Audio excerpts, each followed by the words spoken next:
지난주일 말씀의 제목이 뭐였는지 기억하시나요? 예수님은 누구신가? 두 번째 시간을 지난주에 했었죠. 자, 예수님은 누구신가?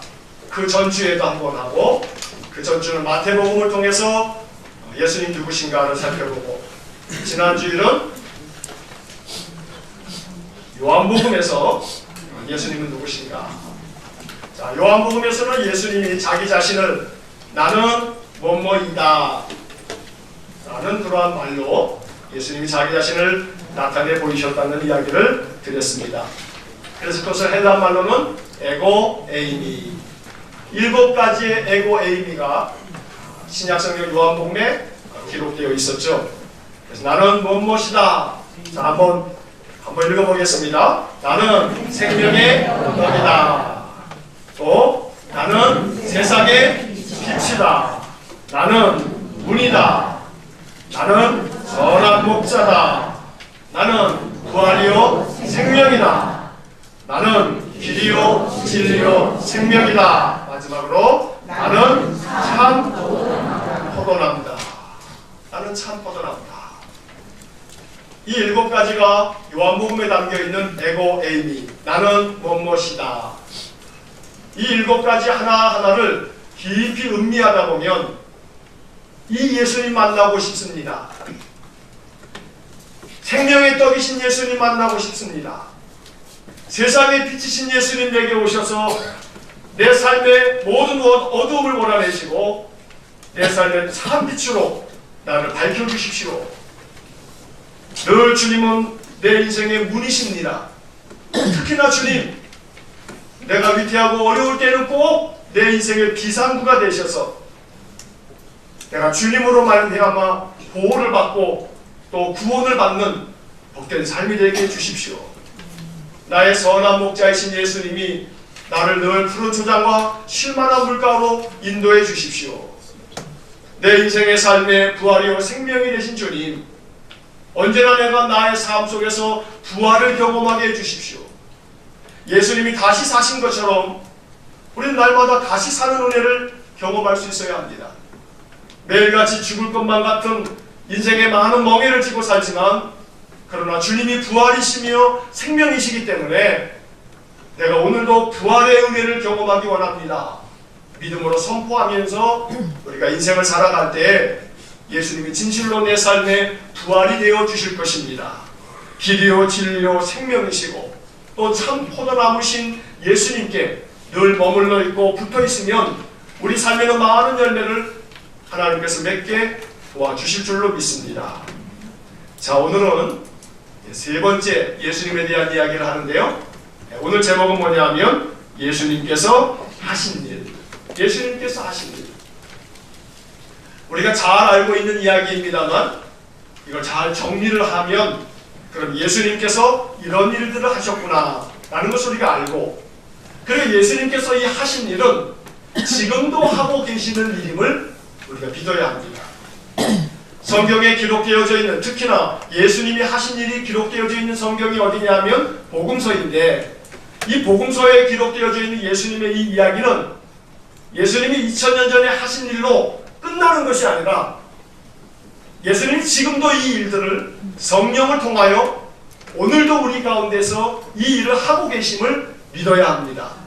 그래서 예수님께서 하신 일이라고 하는 이 제목은 예수님께서 하고 계시는 일, 지금도 하시는 일이라고 이해해야 더 적합한 제목이 될 것입니다.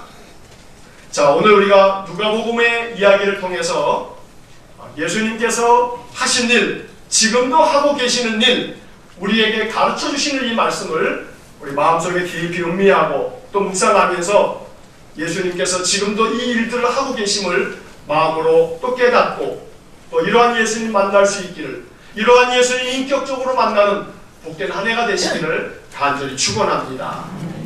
예수님께서 하신 일들을 요약해 놓은 성경 구절이 있습니다. 그것이 오늘 본문의 말씀입니다. 자, 여러분, 오늘 본문의 말씀 누가복음 4장 16절 말씀을 한번 화면을 보시면서 한번 같이 큰 소리로 읽겠습니다. 예수께서 그 자라나신 곳 나사렛에 이르사 안식일에 늘 하시던 대로 회당에 들어가사 성경을 읽으려고 서심해. 자, 이 16절의 말씀을 보면 예수님께서 자라나신 곳 나사렛에서 예수님은 공생의 이 사역을 시작하셨습니다. 그래서 이 나사렛에서 예수님이 사역을 시작하시면서 첫 번째 하신 일은 회당에 들어가셨는데, 오늘 누가복음 4장 16절의 말씀을 보면 이 말씀을 어떻게 기록하고 있냐면, 안식일에 그 다음 뭐라고 되어 있습니까? 늘 하시던 대로 회당에 들어가셨다. 회당에 왜 들어가셨나요? 성경을 읽으려고 서셨단 말이에요. 예수님이 회당에 들어가셨는데, 그런데 이 누가는 이 이야기를 기록하면서 늘 하시던 대로, 그러니까 이 늘 하시던 대로라고 하는 이 표현은 늘 하시던 대로 회당에 들어가셨다라는 표현이고, 또 하나 이렇게 해석될 수 있습니다. 늘 하시던 대로 회당에 들어가셔서 성경을 읽으셨다. 왜 예수님이 회당에 가셨냐면 성경을 읽으시려고 회당에 들어가셨다는 겁니다. 자, 여기서 늘 하시던 대로라고 하는 이 구절에다가 제가 빨간 글씨로 이렇게 표시를 해놨죠. 늘 하시던 대로. 제가 헬라어 성경을 찾아보니까 카타, 토, 에이오도스라는 이렇게 구절로 되어 있는데, 카타라고 하는 말은 무엇을 따라서, 토, 에이오도스라고 하는 이 말은 우리말로 하면 습관. 그래서 카타, 토, 에이오도스라고 하는 이 말을 그대로 직역을 하면 습관을 따라서. 근데 이 누가복음 4장에서는, 개역개정에서는 이것을 어떻게 번역하고 있냐면 늘 하시던 대로, 늘 하시던 대로, 습관을 따라서.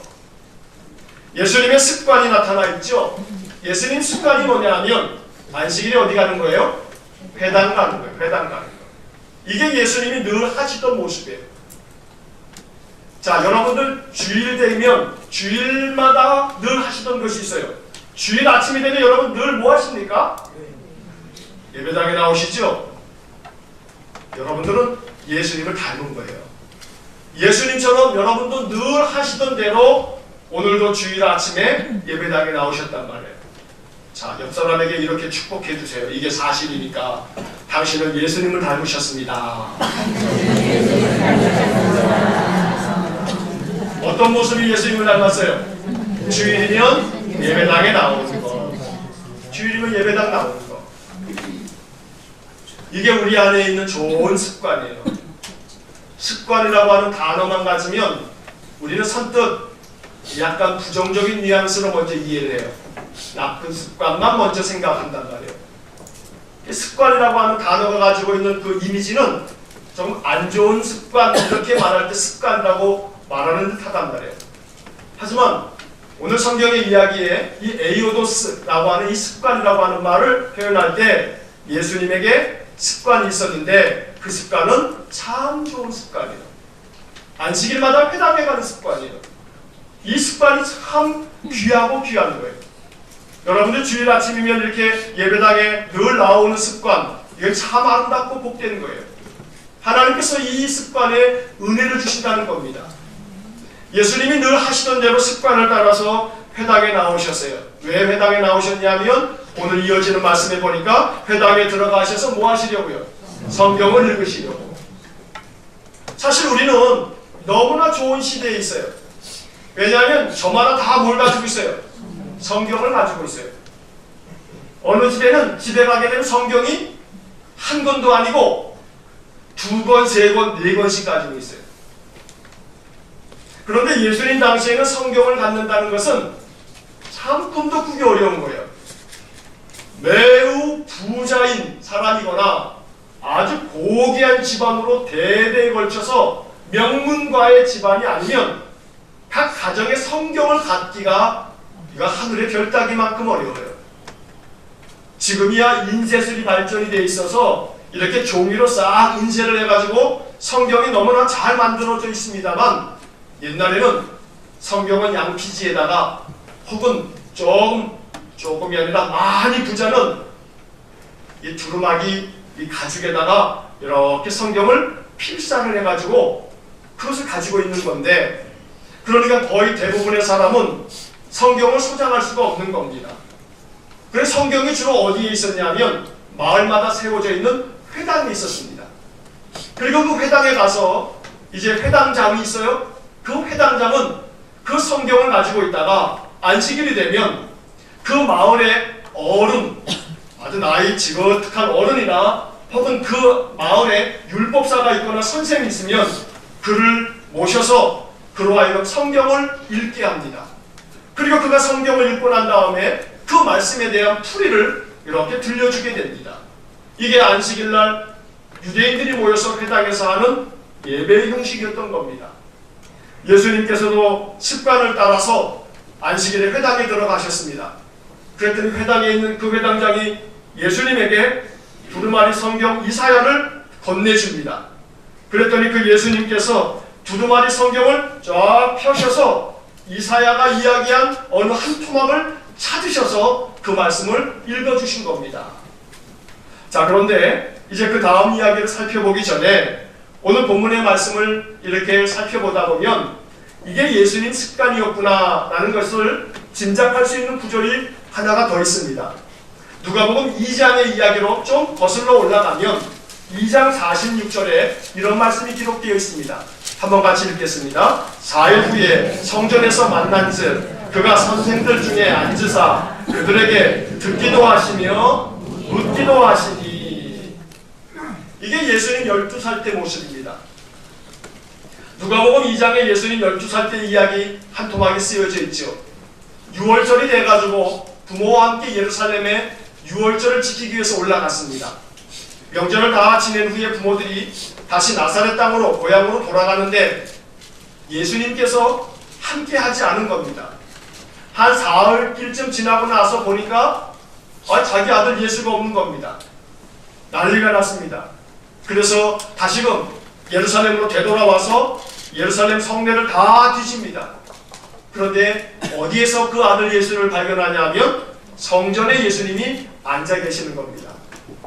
성전에 누구와 앉아 있었냐면 성전에서 말씀을 가르치는 선생들과 함께 앉아서 그 말씀을 듣기도 하고 또 뭐 했습니까?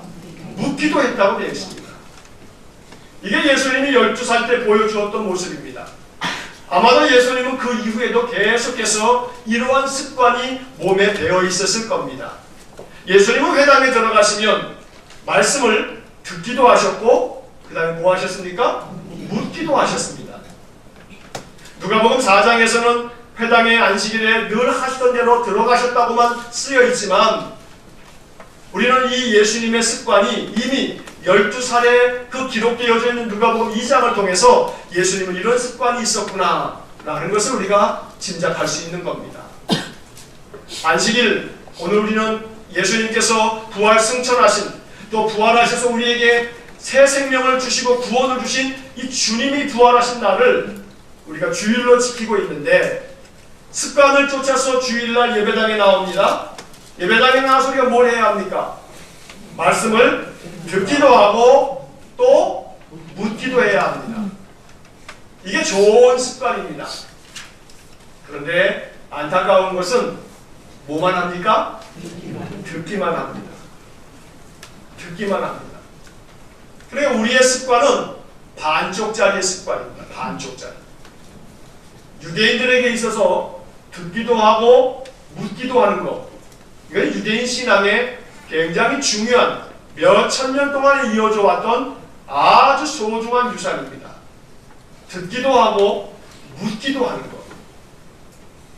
예수님은 이러한 습관을 쫓아서 살아오셨고 오늘 이 누가복음은 이 이야기를 기록하면서 우리에게 이것을 가르쳐주면서 도전하고 있는 겁니다.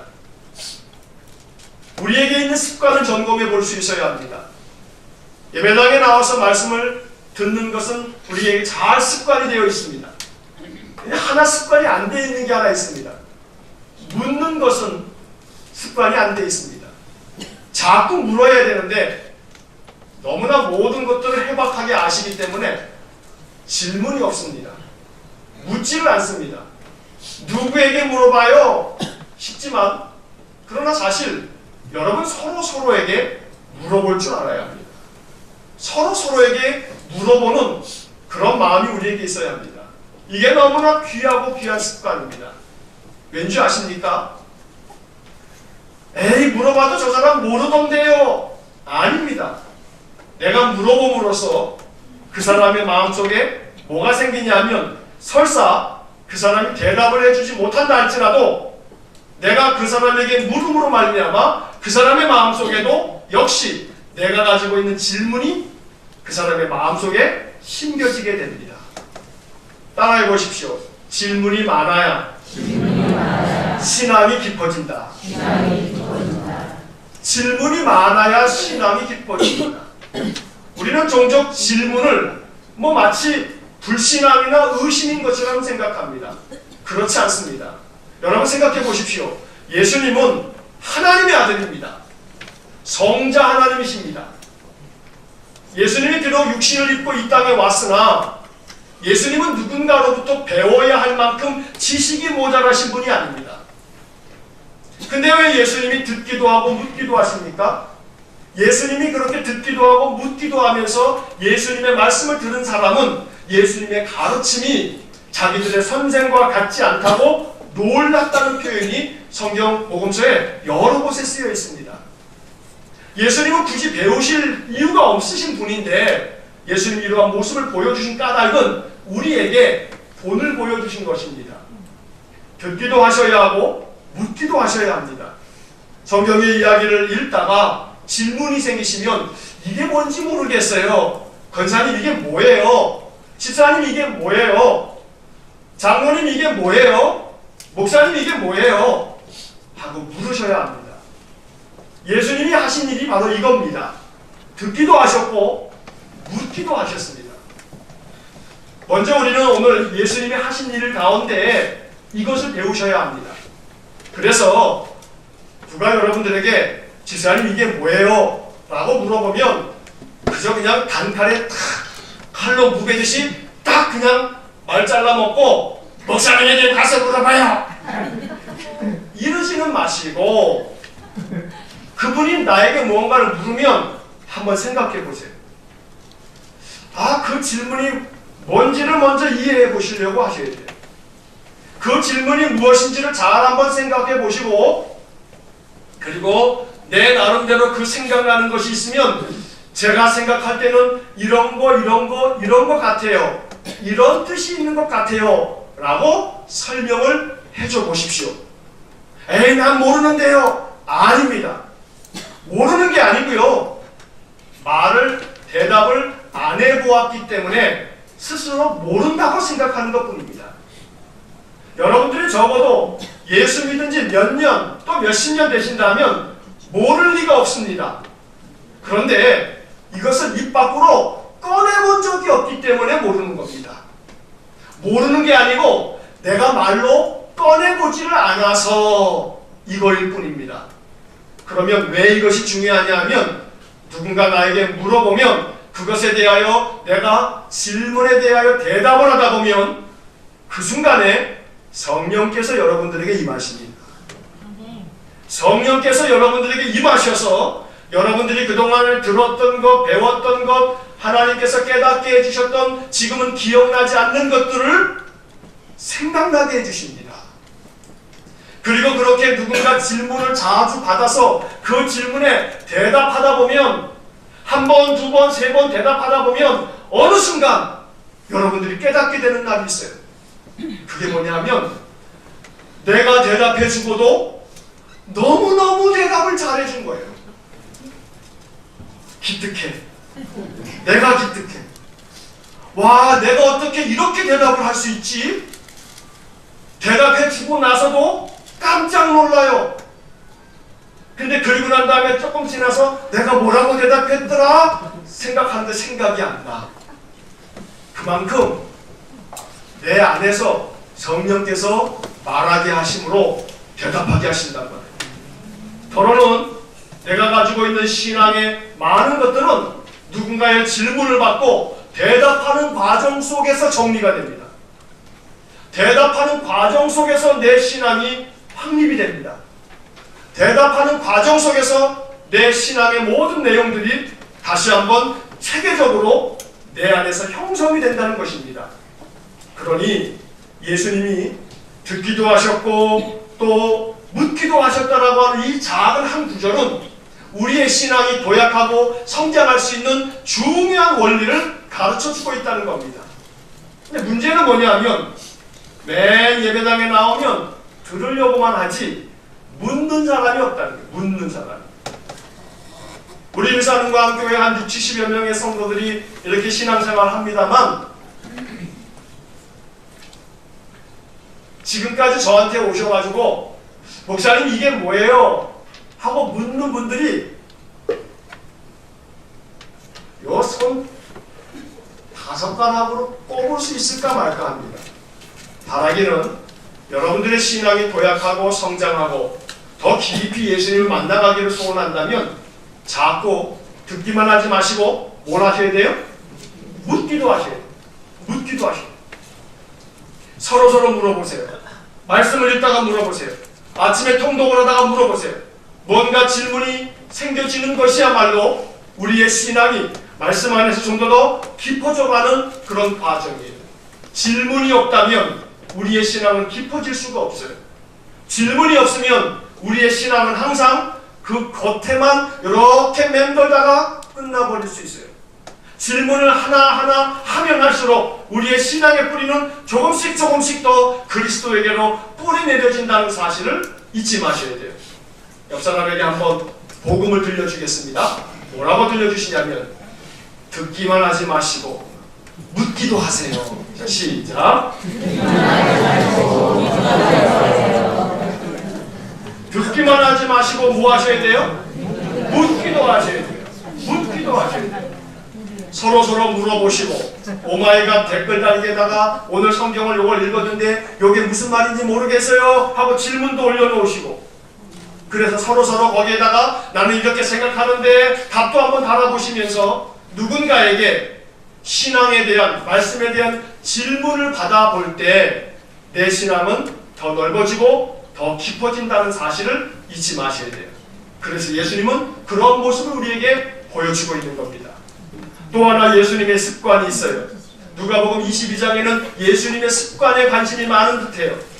누가복음 22장 39절의 말씀을 보겠습니다. 함께 같이 읽겠습니다. 예수께서 나가사 습관을 따라 감람산에 가시매 제자들도 따라갔더니 이 말씀을 너무 좋아하는 어떤 집사님이 나도 예수님처럼 습관을 따라 산에 올라가야겠다 해서 주일날도 예배당에는 안 나오고 산만 가시는 분이 있대요. 앞에 있는 습관은 모르시는 분이죠. 뒤에 있는 습관만 좋아하시는 분이에요. 예수님이 나가셔서 습관을 따라라고 오늘 번역은 그렇게 확실하게 번역을 하고 있죠. 복음서에서 예수님의 습관에 대한 이야기를 말해주는 아주 명확한 표현입니다. 예수님 습관을 따라 어디 가셨습니까? 감람산에 가셨어요. 뭐 하러 가셨어요? 그래, 기도하러 가셨어요. 그냥 산 꼭대기 가서 야호 외치려고 가신 게 아니고 예수님 운동이 필요했구나 그래서 운동 삼아 가신 게 아니고 예수님은 산에 올라가신 이유가 있어요.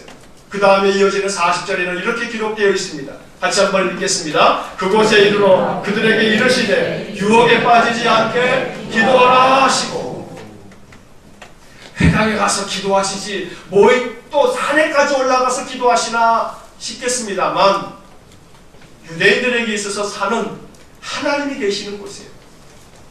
그래서 이 하나님이 계시는 곳에 올라가 하나님께 기도하는 거룩한 습관이 유대인들에게는 있었어요. 예수님도 감람산에 올라가셔서 제자들과 함께 올라가신 후에 제자들에게 뭐라고 말씀하셨냐면 유혹에 빠지지 않게 기도해라. 그래서 예수님 자신이 기도하셨단 말이에요. 자, 그러면 복음서에 나타난 예수님의 습관 두 가지 다시 한번 정리합니다. 첫째는 뭡니까? 안식일마다 회당에 가셨어요. 뭐 하시려고? 성경 읽으시려고. 두 번째, 습관을 따라 감람산에 가셨어요. 뭐 하시려고요? 기도하시려고요. 이러한 습관을 복음서가 기록하고 있는 이유는 단 한 가지예요. 너희도 이러한 습관을 가져라. 예수님이 하신 일은 습관을 통해서 알 수 있어요. 복음서에 수많은 기록이 있습니다만 기록되어지지 않은 것들이 많아요. 그런데 그 중에 오늘 우리가 읽었던 이 누가복음의 4장 16절과 또 22장에 나오는 이 말씀들을 보면 예수님의 습관을 통해서 예수님이 평소에 뭐 하셨는지를 우리가 짐작할 수 있단 말입니다. 날마다 말씀 보고 기도하는 삶, 이게 예수님의 습관이었어요. 이제는 우리가 성경을 읽으려고 꼭 예배당에만 나올 이유가 없어요. 여러분들의 가정에서, 여러분들의 일터에서 언제든지 마음만 먹으면 성경을 펴실 수가 있어요. 길을 가시다가도 버스에 앉아 있으면서도 잠깐 핸드폰만 여셔도 핸드폰에 성경이 다 담겨 있는 시대예요. 아마 100년 전, 200년 전, 아니 지금까지 2000년 동안에 신앙생활 했던 사람들을 나중에 여러분들이 천국에 가시면 여러분들은 그분들한테 아주 매우 혼날지 몰라요. 왜 혼나냐면 당신들 어떻게 그럴 수 있어? 와, 정말 왜 어떻게 이럴 수가 있지? 우리는 성경책이 없어서 성경책을 빌려보면서 아니면 그 몇 개의 그냥 그 쪽으로 되어져 있는 낱개의 성경을 가지고 이거밖에 성경이 없어서 이 하나님의 말씀을 내가 가질 수 없으니 또 다시 돌려줘야 하기 때문에 이것을 외우려고 몇 날 며칠을 세우고 이 말씀 한 번 읽기가 내 평생의 소원이었는데 성경책을 맨 가까이 가지고 있고 손에 들고 다니면서도 천국에 올 때까지 성경을 단 한 번도 읽지 않고 오다니 어떻게 당신 그럴 수 있어? 하고 천국에 가셔서 우리보다 먼저 세상을 떠나 하나님 나라에 가 있는 우리 믿음의 많은 선진들한테 혼날지 몰라요. 그만큼 하나님은 예수님의 습관을 통해서 성경을 늘 읽는 습관을 우리에게 보여주셨어요. 왜냐하면 성경이 힘이기 때문에 그래요. 성경의 말씀을 통해서 우리는 하나님 만날 수 있기 때문에 그래요. 1월달과 2월달 계속 하나님 예수님에 대한 이야기를 하면서 여러분 공통되어지는 하나의 중요한 것이 있지 않습니까? 말씀을 통해서 하나님 만나셔야 돼요. 예수님이 하신 일 중에서 예수님이 행하신 일들 이따가 말씀드리겠습니다만 기적을 행하셨어요. 병든 자를 고치셨어요. 죽은 자를 살리셨어요. 근데 그것보다 더 중요한 것은 예수님의 습관이에요. 예수님이 어떤 습관을 가지고 사셨는지를 아는 게 중요해요. 예수님이 아무리 죽은 자를 살리시고 병든 자를 고치신 것보다 더 중요한 것은 예수님은 말씀을 붙잡고 사셨어요.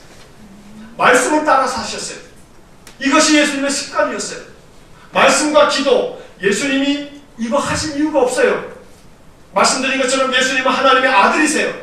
예수님이 하나님이시란 말이에요. 성자 하나님이신 예수님이 기도하실 필요가 있어요? 예수님이 기도가 필요한 분이세요? 아니에요. 예수님은 기도가 필요한 분이 아니에요. 예수님은 말씀이 필요한 분이 아니에요. 그런데 누가복음은 예수님의 습관을 이야기하면서 안식일마다 늘 하시던 대로 회당에 들어가셔서 성경을 읽으셨어요. 감람산에 늘 습관을 따라 올라가셔서 기도를 하셨어요. 말씀과 기도야말로 예수님이 이 땅에서 사시는 동안에 어려서부터 세상을 떠나시는 그날 저녁까지 제자들에게 나타내 보이셨던 모습이라는 말입니다. 오늘 여러분들의 습관을 한번 점검해 보십시오. 여러분들이 하시는 일들을 점검해 보십시오. 우리의 습관 가운데 어떤 습관을 내가 더 강화시켜야 할지, 아니면 내 습관 중에 이제는 멈추어야 할 습관은 무엇인지, 내 습관 중에 절제해야 할 습관은 무엇인지, 내가 정말 더 많이 힘써야 될 습관은 무엇인지, 오늘 예수님께서 하신 일들을 말씀을 통해서 살펴보면서 예수님의 습관, 예수님이 무슨 일을 하셨나, 여기에 마음에 초점을 맞추시고 저와 여러분들의 올 한 해 우리가 해야 할 일들, 많이 있겠습니다만 예수님의 습관을 잘 따라가는 귀한 믿음의 사람들 되시기를 주의 이름으로 간절히 축원합니다. 자, 예수님께서 이제 회당에 들어가셔서 선지자 이사야의 글을 읽었습니다. 누가복음 4장 17절 말씀 한번 같이 읽겠습니다. 선지자 이사야의 글을 드리거늘 책을 펴서 이렇게 기록된 데를 찾으시니 곧. 자, 이사야 두루마리를 드렸습니다. 그랬더니 예수님이 이사야 성경책 중에서 이사야가 66장까지 되어 있습니다. 시편 다음으로 긴 책입니다. 이 긴 이사야 책을 쫙 펴시더니 두루마리로 쭉 옮기시더니 예수님이 한 구절을 택하셨습니다. 그리고 이 구절을 오늘 성경에 보니까 책을 펴서 이렇게 기록된 데를 찾으셨습니다. 이 말 속에는 행간의 의미가 있습니다. 예수님은 이사야 성경을 처음부터 끝까지를 아마도 다 알고 계신 듯합니다. 그래서 그날 이제 공생의 사역을 시작하시면서 다른 성경이 아니라 그냥 눈에 보이는 대로 아무데나 펴가지고 읽으신 것이 아니라 예수님이 당신의 사역을 시작하는 이 첫 출발에 꼭 필요한 말씀으로 이사야 성경의 오늘 본문을 택하여 읽으셨던 것입니다. 이 이야기가 우리에게 주는 영적 교훈이 있습니다. 성경이 익숙해져야 합니다. 언제든지 필요한 성경을 찾아내실 수 있어야 합니다. 낙심이 될 때 여러분들 성경이 위로가 되셔야 하지 않습니까? 마음이 막 불안해질 때 성경이 그 불안증을 다 떨쳐버릴 수 있는 능력이 되어야 되지 않겠습니까? 그런데 여러분들 마음이 막 불안한데 역대상 1장을 펴가지고 족보를 쫙 읽으면서 누가 누구의 아들이고 누가 누구의 아들이고 그거 읽으면 여러분들 마음에 위로가 되시겠습니까? 안 될 겁니다. 최소한 수고하고 무거운 짐진 자들아 다 내게로 오라 하시는 말씀이라든지 강하고 담대하라 두려워하지 말라 라는 말씀이든지 어쨌든 하나님께서 성경을 통해서 기록한 말씀 중에 어떨 때는 불안을 몰아낼 수 있는 말씀, 어떨 때는 용기를 주시는 말씀, 어떨 때는 육신이 많이 괴롭고 아픈데 나에게 치유를 말씀해 주시는 치유의 선포를 읽어갈 수 있어야 이것이 우리에게 생명이 되지 않겠습니까? 그렇다면 어느 구절이 어디에 있는지 익숙해져야 한다는 겁니다. 영적인 싸움을 싸워갈 때 가장 중요한 것은 무기입니다. 방어용만 가지고 있어서는 이길 수가 없습니다. 공격용 무기를 가져야 이길 수 있는데 에베소서 6장을 여러분 잘 아십니다. 하나님의 전신갑주를 이야기하면서 공격용 무기는 단 하나, 성령의 검, 곧 하나님의 말씀을 가지라. 그런데 하나님의 말씀은 다 가지고 있지만 문제는 성령의 검을 다 가지고 있어요. 여러분들도 성경을 가지고 있어요. 문제는 뭐냐면 이 성령의 검이 너무나 무뎌서 무도 하나 못 빼요. 칼이 날카로워야 되는데 칼이 무뎌가지고 찌르는데 들어가지도 않아요. 그러면 그 칼은 칼입니까? 고철입니까? 고철이에요. 내가 가지고 있는 성경, 내가 가지고 있는 말씀, 내가 마음속에 품는 이 생명의 말씀이 과연 좌우의 날선 검과 같은지 아니면 그저 날이라고 하는 것은 아무것도 없어서 부추도 하나 못 끊는다든지 무도 하나 벨 수 없는 지경이 되어 있다면 그 칼은 아무 소용이 없다는 겁니다. 한번 고백합시다. 내 안에 있는 말씀이 보다도 예리해지기 원합니다. 말씀이 예리해져야 합니다. 말씀의 칼이 아주 날카로워야 됩니다. 그래야 이 말씀의 칼을 가지고 우리의 영적인 삶에서 승리할 수가 있습니다. 다시 말하면 이 칼이 날카로워진다는 것은 쉽게 말하면 성경이 익숙해지는 겁니다. 성경이 익숙해지지 않으면 이것은 성경이 매우 무딘 것이나 다름이 없습니다. 사울 왕이 블레셋과의 전쟁에서 어느 누구도 골리앗 앞에 나갈 장수가 없는데 소년 다윗이 찾아와서 내가 나가서 저놈을 쳐 무찌르겠습니다. 그러니 사울 왕이 이 어린 다윗에게 자기의 투구도 씌워주고 그리고 칼도 주고 창도 주는데 다윗이 그것을 다 착용하고 난 다음에는 다 벗어던집니다. 이유는 하나입니다. 익숙하지 않은 겁니다. 그리고 자기가 가지고 있는 물매를 가지고 시냇가에 가서 그 돌멩이 5개를 집어다가 그 주머니에다 집어넣고 그 물매에다 돌을 하나 물려가지고 돌멩이 하나 가지고 나가서 싸웁니다. 그런데 그 거대한 장수 골리앗을 물맷돌 하나로 무찔러 이겼던 겁니다. 하나님의 말씀을 가지고 있어도 이 말씀이 나에게 익숙하지 않으면 이 말씀은 내게 별로 소용없는 말씀이 되어버립니다. 여러분들이 예배당에 나오셔서 습관을 따라 매 주일마다 예배를 드리면서 말씀을 듣고 있습니다만 지금까지 오랜 세월 동안에 들었던 말씀 중에 한 구절이 어느 순간순간마다 말씀이 떠올라서 그 말씀 때문에 내가 힘을 얻고 그 말씀 때문에 내가 용기를 얻고 그 말씀 때문에 내가 위로를 받고 그 말씀 때문에 내 마음에 새 소망이 넘쳐난다면 그분은 정말로 믿음 안에서 많이 성숙한 분이십니다. 그렇지 않다면 우리에게 더 많은 말씀의 훈련이 필요합니다. 말씀을 펴면 언제든지 내게 필요한 말씀을 찾아내실 수 있어야 합니다. 말씀이 어디에 담겨져 있는지를 익숙하게 아셔야 합니다. 그래서 그 말씀을 언제라도 펴셔서 그 말씀을 읽으면서 말씀으로 힘을 얻는 그런 삶을 살아가실 수 있어야 합니다. 예수님께서 보여주셨던 예수님이 하신 일 중에서 우리가 기억해야 할 누가복음 4장 17절의 말씀인 것입니다. 그리고 18절과 19절 말씀에서 예수님은 이렇게 이야기합니다. 18절 말씀을 다 같이 읽겠습니다. 포로된 자에게 자유를, 눈먼 자에게 다시 보게 함을 전파하며 눌린 자를 자유롭게 하고. 자, 여기 이 말씀에 보면 예수님께서 포로된 자를 자유롭게, 눈먼 자에게 다시 보게 함을 전파하며 눌린 자를 자유롭게 하고. 이 18절에 앞에 있는 말씀에 보면 한번 다 같이 읽겠습니다. 주의 성령이 내게 임하셨으니 이는 가난한 자에게 복음을 전하게 하시려고 내게 기름을 부으시고 나를 보내사. 여기에 보면 예수님께서 누구를 향하고 있는지를 말하고 있습니다. 예수님이 복음을 전하셨는데 누구에게 전하셨냐면 가난한 자에게 전하셨습니다. 그 다음에 이어지는 18절 그 뒤에를 보면 포로된 자에게 자유를, 눈먼 자에게 다시 보게 함을 전파하며 눌린 자를 자유롭게 하고 라는 말씀이 나오는데 여기서도 마찬가지로 예수님이 지금 향하고 있는 방향은 포로된 자, 눈먼 자, 눌린 자를 향하고 있다는 겁니다. 오늘날 표현으로 한다면 사회적 약자요, 힘없고 연약한 자들입니다. 늘 이 가난하고 포로되며 눈멀고 눌린 사람들에게 주님은 찾아가셔서 그들에게 복음을 전하셨고 그들에게 자유를 선포하셨던 겁니다.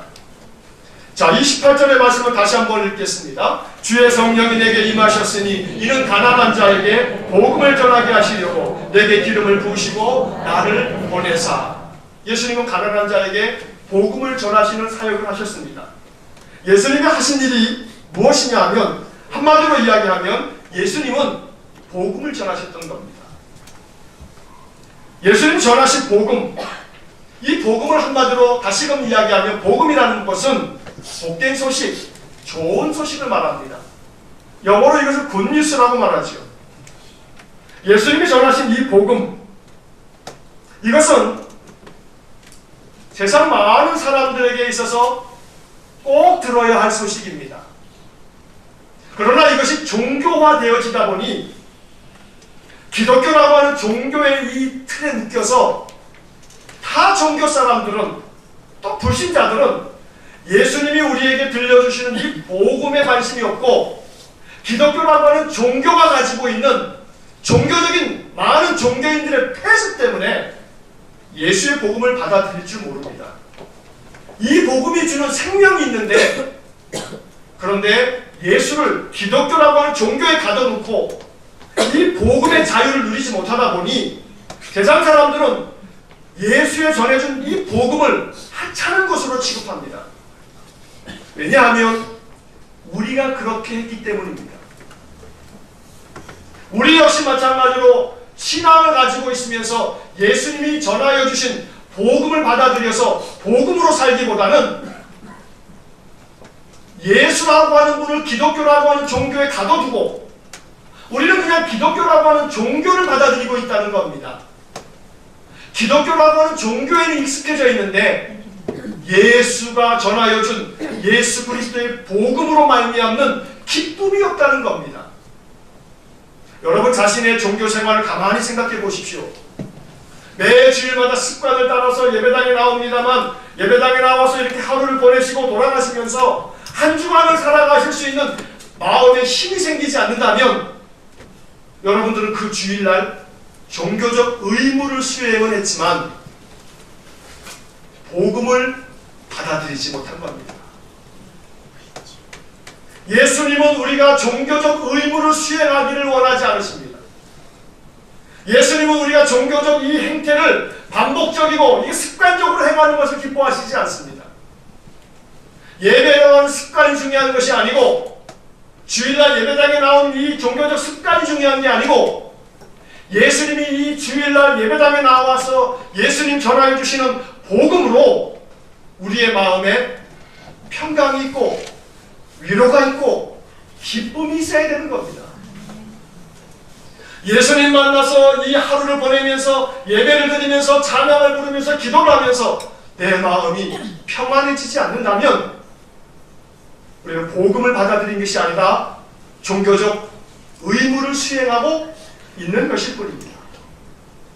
예수님은 종교에 관심이 없습니다. 예수님은 예수를 따르는 자들이 기독교라고 하는 종교를 더 많이 퍼뜨리기를 원하시지 않으십니다. 예수님의 관심은 종교가 아니고 굿뉴스, 복음입니다. 유대인들이 율법에 사로잡혀서 율법을 지키는 일에만 연연하고 있을 때 예수님은 율법을 다 깨트려 버리시는 듯 했다는 겁니다. 마치 율법을 다 무너뜨리는 것 같이 보이니까 대제사장과 서기관과 율법학자들은 예수님을 죽여야겠다고 생각하는 겁니다. 왜냐하면 그들이 몇백 년 동안 세웠던 유대교를 무너뜨리는 것 같으니까.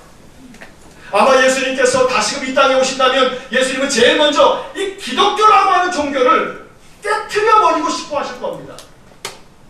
왜냐하면 기독교라고 하는 종교에 함몰되어서 종교적인 의무를 수행하는 것에는 너무나 익숙해져 있는데 그 속에서 감격도 누리지 못하고 감동도 없고 생명을 느끼지도 못하고 평안을 누리는 건 고사하고 마음에 예배당에 나와 예배를 드리고 돌아감에도 불구하고 무거운 짐을 고스란히 가지고 아니 더 무거운 짐만 잔뜩 짊어지고 예배당을 떠난다면 주님은 아마 크게 노하실 겁니다.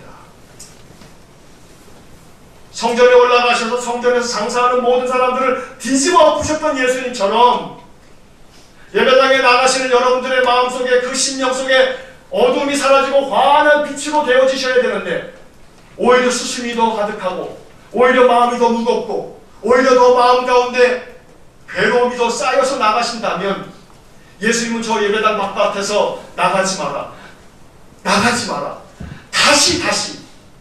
다시 예배를 드려라 다시 하나님 만나라 라고 하실 겁니다. 예수님이 무엇을 하셨는가? 예수님은 복음을 전하셨습니다. 그런데 그 다음 구절을 보십시오. 그 복음이 뭔지 아십니까? 이 18절 이하에 나온 이 말씀 속에 그 복음이 뭔지를 또 설명해 주고 있습니다. 다시 한 번만 더 읽겠습니다. 포로된 자에게 자유를, 눈먼 자에게 다시 보게 함을 전파하며 눌린 자를 자유롭게 하고.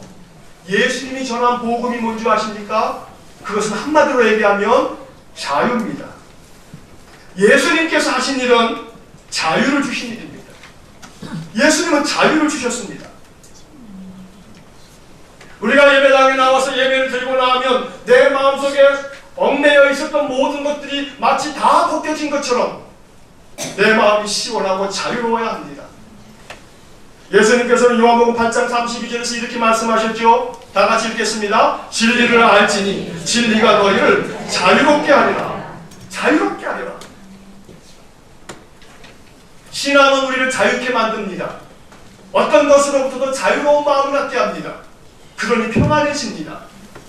걱정하고 염려하는 것들은 그것의 포로가 되었기 때문에 그렇습니다. 물질의 포로가 되고 건강의 포로가 되고 인생의 앞날에 이제 앞으로 어떻게 사나, 바로 이것들에게 포로가 되어서 붙들림 바 되어 있습니다. 그런데 성경의 가장 중요한 주제는 바로 자유입니다. 여러분, 구약 성경의 가장 중심의 내용이 뭔지 아십니까? 그 출애굽기입니다. 이스라엘 백성들이 종살이를 400년 동안 했는데 그 백성들을 어떻게 합니까? 자유를 주시려고 애굽에서 나오게 하십니다. 또 역사서를 보면 역사서의 중심 주제가 뭔지 아십니까? 하나님 떠난 백성들이 선지자의 말대로 망합니다. 나라가 망합니다. 그런데 모든 선지서의 결론은 너희들이 다시금 바벨론의 포로로 잡혀가겠지만 다시 회복되어 자유를 누릴 것이다. 구약 성경의 모든 핵심은 자유입니다. 하나님은 모든 것에서부터 그 백성들을 구원하셔서 자유를 주셨던 겁니다. 그래서 예수님께서 하신 일, 복음을 전하여 주셨고, 그 복음은 뭐냐 하면 바로 자유입니다. 오늘 누가복음 4장에 나오는 자유롭게 하시려고 그들에게 자유를 주셨다는 자유라고 하는 말이 오늘 18절에 2번이나 반복되어 나옵니다. 이게 복음입니다. 예수 믿는 사람들이 자유롭지 못합니다. 설사 주일이 되어서 주일날 무슨 일이 급박하게 좀 있습니다. 그 주일을 지키지 못하게 됐습니다. 그런데 공교롭게도 주일 그 다음날 월요일날 직장에 가다가 쾅 하고 사고가 납니다. 그럼 그 사람 마음속에 제일 먼저 무슨 생각부터 하냐면, 아하, 어제 예배당에 안 나갔더니 하나님 벌을 주셨구나. 예배당에 나가서 예배를 드리는 것에 대한 믿음의 삶을 고백하는 그 마음이 참 좋은 마음이겠습니다만, 주일날 한번 빠졌다고 벌 주시는 하나님이라고 이해하고 있다면 우리의 신앙은 복음을 통해서 누리는 자유를 경험하기보다는 여전히 종교라고 하는 그 종교가 가지고 있는 속박 속에 살아가고 있다는 겁니다. 또 이런 이야기를 들으시면서 옳거니 그렇구나, 이제는 자유로워야겠구나 하시면서 다음 주서부터 자유롭게 주일을 또 빠지시면 그건 자유를 내 마음대로 쓰는 방종입니다. 자유를 주 안에서 주님이 원하시는 대로, 주님 기뻐하신 대로 사용할 줄 아는 사람이 믿음의 사람일 것입니다. 자유라고 하는 오늘 이 누가복음 4장의 말씀의 헬라어 성경은 아페시스라고 하는 단어를 자유로 번역하고 있는데, 이 단어가 가지고 있는 사전적인 뜻은 세 가지 의미가 있습니다. 하나는 해방이고, 또 하나는 용서고, 마지막 하나는 탕감입니다. 이게 자유입니다. 여러분, 이스라엘 백성들에게 있어서 가장 중요한 날이 안식일입니다. 그런데 그 안식일은 일주일에 한 번의 안식일이고, 그리고 그들이 또 7년마다 지키는 것이 있습니다. 그게 뭐냐면 안식년입니다. 그리고 그 7년이 7번째가 되고 그 다음 해는 50년째가 되는데 그 해를 뭐라고 했냐면 희년이라고 했습니다. 안식일과 안식년과 희년은 구약시대의 이스라엘 백성들에게 주신 가장 축복된 하나님의 선물입니다. 그런데 이 안식일과 안식년과 신년이 가지고 있는 가장 중요한 정신은 뭐냐면 자유입니다. 되돌려 보내는 겁니다. 자유를 주는 겁니다. 해방을 주는 겁니다. 땅도 7년이 지나고 나면 농사를 짓지 않습니다.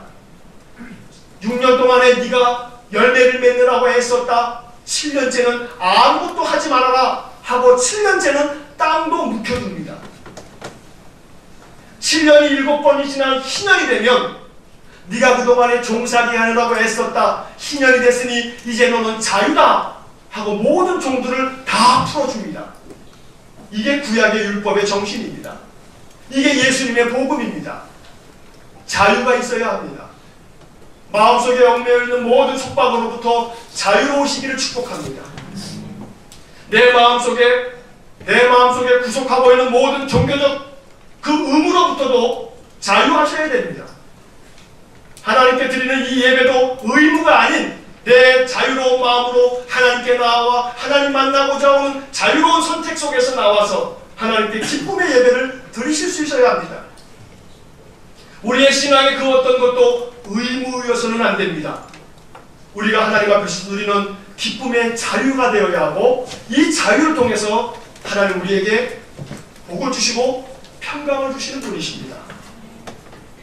오늘 이 아침 예수님께서 하신 일, 복음을 들려주셨습니다. 그 복음의 핵심은 자유입니다. 오늘 이 자유에 대한 이야기는 다음에 또 한 번 기회가 있을 겁니다. 우리의 인생의 삶에서 죄로부터 자유케 하시려고, 못된 습관에서 벗어나 자유롭게 하시려고, 내 안에 무겁게 짓눌려 있는 모든 것에서부터 자유롭게 하시려고, 우리를 구원하시려고 예수님은 이 땅에 오셔서 이 자유를 나타내 보이셨던 것입니다. 오늘 이 예수님께서 저와 여러분들의 삶 속에 올 한 해 복음을 전하여 주시고 우리를 자유케 하시는 놀라운 은혜가 있으시기를 주의 이름으로 간절히 축원합니다. 기도하겠습니다.